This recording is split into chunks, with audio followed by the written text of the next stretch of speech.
cette maturité se transcrivent aujourd'hui par un comportement exceptionnel également des autorités publiques dans l'organisation de ce scrutin, dans la transparence, dans l'équité et l'équilibre. Et nous en appelons personnellement au sens de la responsabilité du ministère en charge de l'organisation des élections que tout ce qui est prescrit par le code puisse être scrupuleusement respecté, qu'on n'ait pas à nous signaler des cas de tentative de bourrage d'urne ou de trafic, de transport d'électeurs, encore moins de rupture de bulletins de vote dans les bureaux de vote. Il est important que les Sénégalais puissent s'exprimer. Appeler également ces mêmes autorités publiques au respect des résultats qui seront issus du scrutin d'aujourd'hui, parce que nous sommes convaincus que ces résultats seront largement favorables à l'opposition. En appelant à leur sens du fair play et à le sens du dépassement républicain pour l'intérêt et la stabilité de ce pays. En profiter également pour lancer un appel à toute la population sénégalaise à sortir massivement voter. On signale qu'à cette heure-ci, le taux de participation au niveau national est encore relativement faible. Je ne sais pas si les chiffres sont bons, mais en venant ici, on m'a parlé d'un chiffre qui tournait autour de 10 à 12%, ce qui serait un taux d'abstention historiquement bas.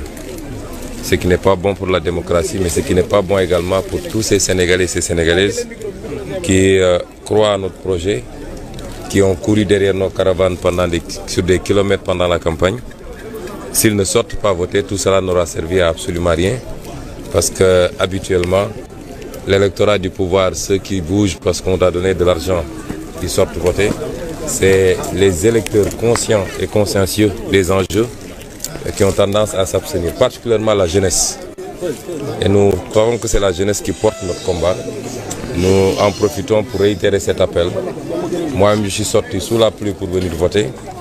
Nous pensons que qu'il pleuve ou qu'il vente, comme on l'a dit durant toute la campagne, les Sénégalais devraient sortir massivement d'ici à 18 h pour que le taux de participation puisse atteindre les 60%. Justement, ne craignez-vous pas qu'avec justement ces précipitations, le puisse avoir un impact sur le taux de participation?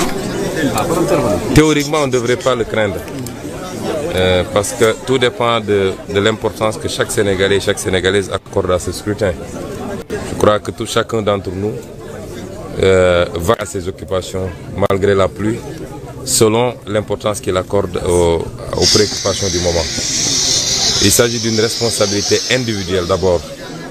On ne peut pas être dans une situation où on donne l'impression qu'on vote pour quelqu'un ou pour des faveurs de quelqu'un. Moi qui vous parle, je ne suis pas candidat et j'ai battu campagne sur tout le territoire et je suis là pour voter.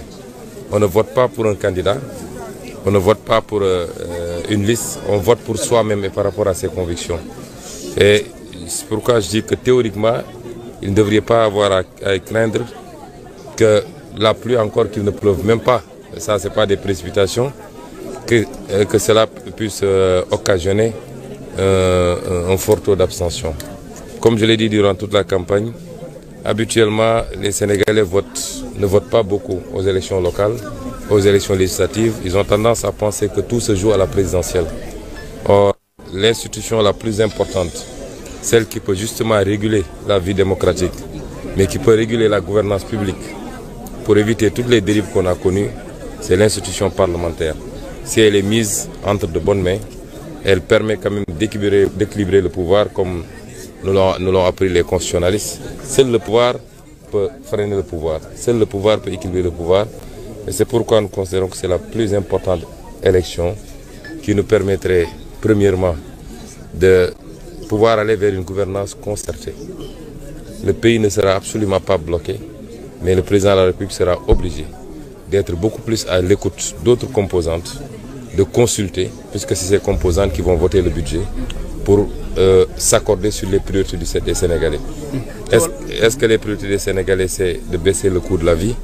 Est-ce que les priorités des Sénégalais, c'est de créer les conditions de l'emploi pour les jeunes, d'améliorer le plateau médical, l'offre en enseignement supérieur et en éducation? Ou est-ce que les priorités des Sénégalais, c'est de construire de beaux stades, de belles autoroutes, alors que les gens ne mangent pas à leur faim?